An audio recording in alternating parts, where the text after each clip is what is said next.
Salve, salve, nação santista, blog do Tubarão na área para mais uma resenha pós-jogo.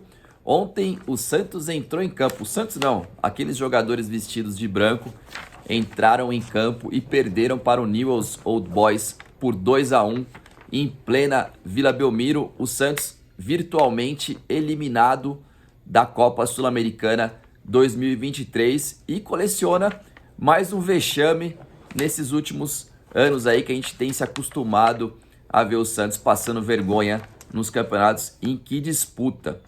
O time foi dominado do início ao fim pelo time argentino e só conseguiu ali dar um respiro porque o zagueirão do time argentino fez um pênalti bizarro e o Marcos Leonardo fez o gol, empatou o jogo. O Santos ainda, deu um sustinho no final, mas logo já sofreu um gol que tivemos sorte, de ser anulado pelo VAR, porque foi um detalhe mínimo ali que ocasionou a anulação do gol. E logo em seguida, um contra-ataque ali num lance que iniciou com uma deixada bizonha do Soteldo, o contra-ataque do time argentino e um golaço, uma bola na gaveta do João Paulo, que também fez grandes defesas na partida. Se não fosse ele, talvez o placar teria sido mais elástico. O Santos, como eu falei, praticamente eliminado da Sul-Americana, conseguiu essa façanha, de ser eliminado com uma rodada de antecedência e ainda num grupo com o Newell's Old Boys, 11º colocado do Campeonato Argentino, o Audax Italiano, 10º lugar no Campeonato Chileno. Até rodadas anteriores estava nas últimas colocações, se eu não me engano o Campeonato Chileno tem apenas 16 times. E o Blooming, 15º colocado do Bolivianão, Então a gente vê por aí como que a gente não consegue fazer frente nem a times medíocres da América do Sul. A gente já tinha passado vergonha no Campeonato Paulista, perdendo para Ituano, perdendo para Guarani, não conseguindo ganhar de times como Água Santa, como Santo André, perdendo os clássicos com muita facilidade. Na Copa do Brasil, eliminado para o Bahia, que é um time fraco, com todo respeito ao Bahia, que já foi campeão brasileiro, mas atualmente é um time fraco. O Santos foi eliminado para o Bahia em 2 jogos em que praticamente não conseguiu finalizar a gol do time baiano. O Santos, no Campeonato Brasileiro, é o time que menos é o segundo time que menos finaliza. Só está à frente do Curitiba, que é o pior time do Campeonato Brasileiro. Curiosamente, Curitiba, nosso próximo adversário no final de semana. Eu não sei mais o que falta pro Rueda, e pro seu comitê gestor tomar de atitude em relação ao trabalho do Odair Hellmann, Aí vocês vão me falar assim, poxa, mas tem gente que não acompanha todos os meus vídeos e sempre faz essa ponderação. O time é ruim, o elenco é fraco. Não, tudo bem, o elenco do Santos realmente não é dos melhores, mas é mais fraco que o Audax Italiano, é do mesmo nível do Blooming, do Campeonato Boliviano, É mais fraco que o Ituano, é mais fraco que o Guarani. Então, o próprio Newell's Old Boys é um time fraco, do Campeonato Argentino. O Santos, quando foi jogar lá na Argentina, poderia ter muito bem ganhado, porque teve chances para isso. Agora, ontem, desde o primeiro minuto, o Newell's Old Boys criando chances claras de gol.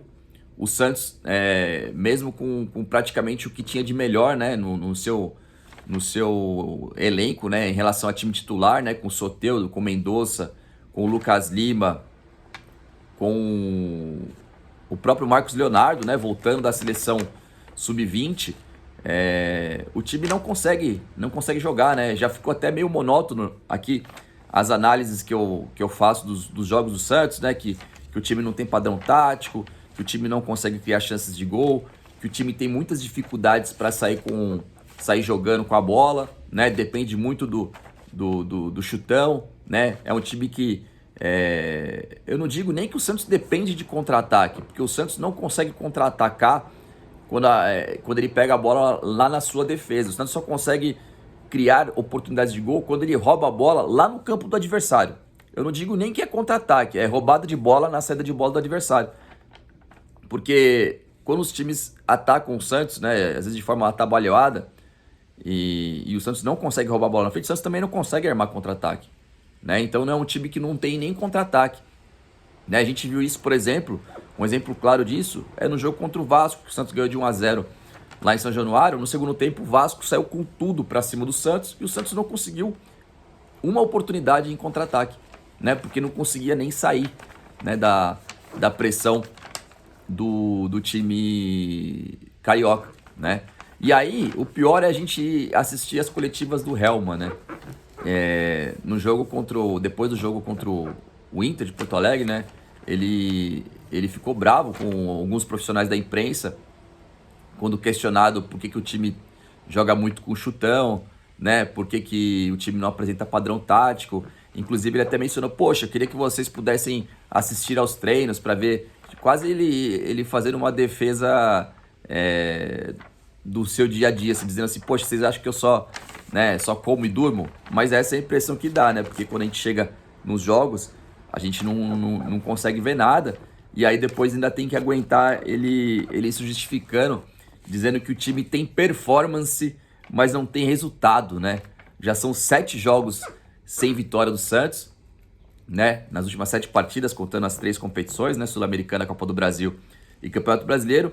E são, se eu não me engano, o Odair já tá no comando do Santos há 32 partidas, né? 32 partidas. E se for falar em performance, a gente viu um jogo decente do Santos, que foi os 3-0 contra o Bahia. Os outros 31 jogos do Santos sob o comando do Odair, o Santos jogou mal, né? Mesmo em jogos que o Santos venceu, o Santos não apresentou um futebol decente, né? Ganhou de 4-0, se eu não me engano, da Portuguesa, mas é um time que não tem nem divisão no Campeonato Brasileiro, né? Nem Série D do Campeonato Brasileiro é a Portuguesa, vai jogar aí a Copa Paulista, um campeonato aí feito para os times do interior manterem as atividades durante o segundo semestre. Então, o Falcão ali teoricamente, o gerente de futebol, né? Acima dele só tá o Rueda. O Santos não tem ninguém no comitê de gestão que faça o papel ali de diretor de futebol. Então a impressão que dá é que tá maravilhoso, né? Tá maravilhoso o Santos ali em 12º lugar do Brasileiro, né? 5 pontos acima da zona de rebaixamento. E não há nenhum senso de urgência, não há nenhuma indignação, né? Por conta das pessoas que são donas do futebol do Santos, e a gente vai acumulando um fracasso atrás do outro e não sabe qual vai ser o destino, né, desse time do Santos, né? Agora só temos o Campeonato Brasileiro para frente e o mínimo que a gente espera é não sofrer riscos, né? Mas da forma com que esse time está jogando, né? Da forma como que o Odair Helma, né, diz que o time está tendo performance, né, mas não está tendo resultado, né? Eu acho que a gente não está tendo nenhum nem outro. A gente fica com muito receio, né? Com muito receio, com muito medo do que possa ser esse breve futuro do Santos aí nessa temporada. O Santos volta a campo no final de semana contra o Coritiba, né? Depois do jogo contra o Coritiba, que é o último colocado, é um time desesperado. E olha que o Santos corre sérios riscos, né? O time já tá sem confiança, a torcida tá pressionando muito, né? Ontem o Odair, uma das coisas que o Odair falou ontem foi que o time tava muito pressionado, né? Que isso vem atrapalhando o desempenho do time, né? Poxa, o Santos foi eliminado lá em Itu, né? A torcida do Santos compareceu em massa para apoiar o time, né?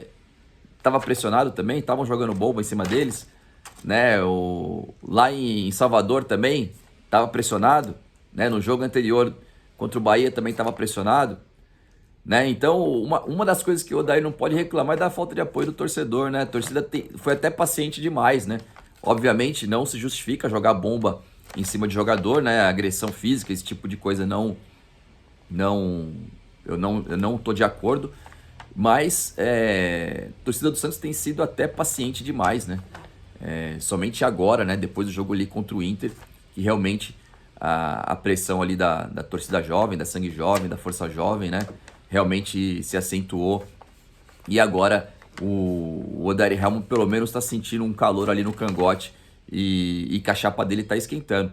Mas, como ele confia muito no poder da multa do contrato dele, ele tá sempre, parece que ele tá sempre confortável, né? Ele tá sempre dando aquelas entrevistas, falando as mesmas coisas, como se ele tivesse, como se houvesse evolução no trabalho dele, né? Mas a verdade é que a gente não consegue enxergar nada e os fracassos vão se acumulando. Depois, eu falei essa questão o Santos enfrenta agora o Coritiba no final de semana e depois tem um intervalo de 10 dias para o próximo jogo, que é contra o Corinthians, pelo Campeonato Brasileiro também. E aí seria uma boa oportunidade, né? De repente, se o Rueda acordasse para a vida e resolvesse demitir o Odair, ele teria um tempo aí, se fosse rápido, na contratação de um novo nome para ser técnico do Santos.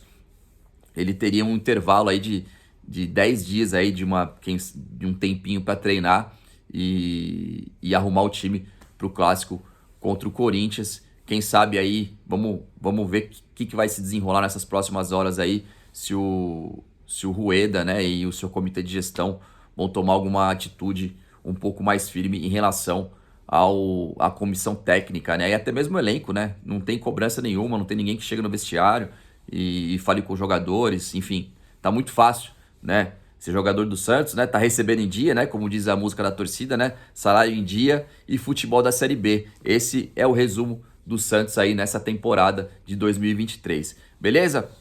Falamos aí mais desse vexame, né, do Santos na Copa Sul-Americana. Santos 1, Newell's Old Boys 2. A gente volta provavelmente aí depois do jogo contra o Coritiba no final de semana, no sábado. Valeu? Reage, Santos!